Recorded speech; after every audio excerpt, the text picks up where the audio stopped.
Hi, ഞാൻ Vijay blogger Vellarada. ഞാൻ ഇന്നൊരു വീഡിയോ കണ്ടു.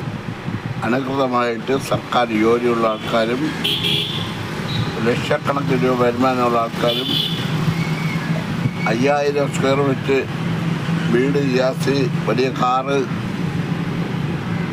ഇൻകം ടാക്സ് കൊടുക്കുന്ന ആൾക്കാരെല്ലാം ക്ഷേമ പെൻഷൻ സർക്കാരിനെയും പാവങ്ങളെയും പറ്റിച്ചുകൊണ്ട് കൈപ്പറ്റുന്ന ഒരു വീഡിയോ.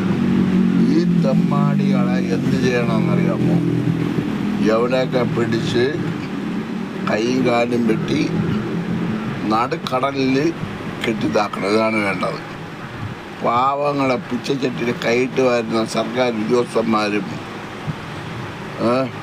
കോടീശ്വരന്മാരും സർക്കാർ ജോലിയുള്ള ആൾക്കാരും ഈ പാവങ്ങളെ പിച്ചച്ചട്ടി കൈയിട്ട് വരുന്ന കയ്യും കാലിനെയും വെട്ടി നടുക്കടലിൽ താക്കേണ്ടതാണ്.